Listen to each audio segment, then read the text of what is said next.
I'm Kris, IFBB pro bodybuilder. Well, you know, my workout is really early. I get up at 4:30 and I work out at 5:30 in the morning. So my workout was already done, and you know that was intense as it always is. I was actually probably about 6 weeks away from a contest at the time, but it didn't happen there. It happened when I was already relaxed. I was training my client, and I just felt 1,000 pounds on my chest, and right away, and I told my clients to call the ambulance. All I remember is waking up 5.5 hours later, and they gave me 10% chance to live, and they did an open heart surgery on me. I had an aorta dissection. They weren't sure if I was going to wake up with paralysis and brain damage put together from the lack of oxygen that I had. And all I remember is waking up, and when I woke up, I saw my chest, and it was already been cracked open and split, and I saw the scar there. And I talked to the cardiologist doctor, and he says there's going to be some changes in my life, and he says you're going to be going through ups and downs, and you know, everything else is going to be going through your mind. And he says the biggest thing you're going to go through is a depression. And to me, I've always been a self-motivated person. I've always been one of those person who jumpstart myself. Sometimes I'll talk to myself and tell myself, come on, Kris, get going. Come on, Kris, push harder. Everything I've done has been psychologically engraved in my head to keep motivated. So when he told me I was going to hit depression, and I'm going to be depressed, and I'm going to be feeling high and low, you know, in my mind at the time, I told him that's not going to happen to me. That never happens to me. I'll never allow myself to go through that. But sure enough, about 6 weeks out, I just started sitting there, and just I was tearing up, and it was a really weird position to be in, because I didn't know what was going on with myself. But that was probably one of the hardest time in my life. I think the biggest thing about the surgery to me was family.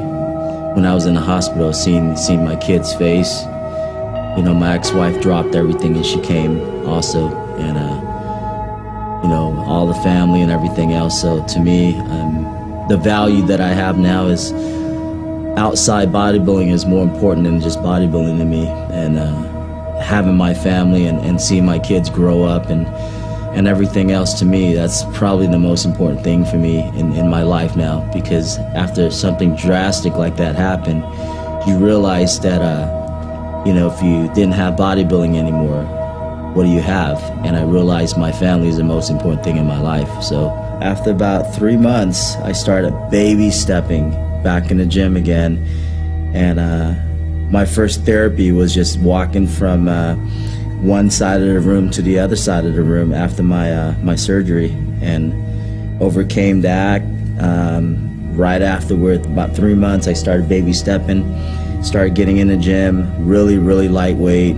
I was picking up 5 and 10 pounds weight, which to me, I would laugh at myself before, but the biggest thing for me was hitting the gym. To me, even if I wasn't bodybuilding, that's always been an out for me. That what takes away my stress, that takes away my frustrations, everything in life that I do, you know, training in the gym was an out for me. So when I couldn't do that, that was really hard. After about 6 months, my strength started coming back. I started seeing changes really fast, and then after 9 months, I was about 90% back. Went back and talked to my cardiologist and asked him, what is my risk, what is my chance if I ever decided to come back and compete again? So he asked me, well, I asked him, and he says, from a cardiologist standpoint, my job is to tell you no. But since I'm a young doctor and I'm a jock and I work out also, the stuff you really have to watch if you're going to come back is making sure your blood pressure is under control, You get your cholesterol check basically twice a year. Get a CT scan, a CAT scan once a year. Make sure your aorta hasn't expanded. Now, if you're doing all that and you know, you're doing it right, who am I gonna tell you what you can and cannot do? Because I would want to do what I want to do anyway. But if I can tell you the safest way and look for these signs, then you know, I guess it's okay. I knew in my heart that if I came back, I couldn't just come back. I knew I had to come back bigger, better, stronger. Overall, I knew I had to be complete of what I was before, but better. And that was my motivation. So I just went ahead and started training for a show. And my first show back, man, it was one of those deals where I had a sense of accomplishment. Not just placing third and re-qualifying for the Mr. Olympia, but I was really, really happy just to get back on stage and all the fans out there and walking around the, you know, Europa Expo, and everyone's telling me congratulations, I'm glad you're back. They didn't think I was going to be able to come back in a short amount of time that I did. I think for a lot of people, when they saw my name, you know, like one of the editor was telling me, he thought it was probably going to be a sad deal for me to come back, and you know, when he saw my name on the roster, but to actually see me on stage and to actually do really well, I think it shocked the bodybuilding world.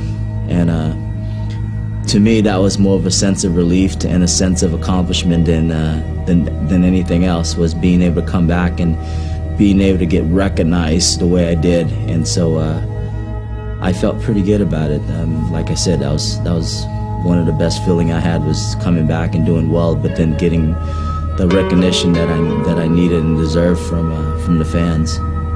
When I first competed at my first contest, I was kind of worried about my scar, that I felt it was gonna hinder me from my placing. But you know, all it does is just reminds me of who I am and what I'm, you know, what I've been through. So it's there, and I'm just going to compete with it, and whatever happens. But to me, I'm not going to laser it off. I'm not going to do anything. To me, it's who I am right now. I mean, it's just, you know, reminding me, like, look, Kris, there's that scar.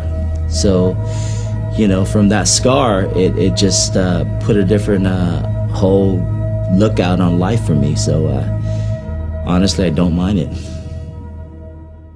Hi, I'm Kris Dim, and I am True Strength.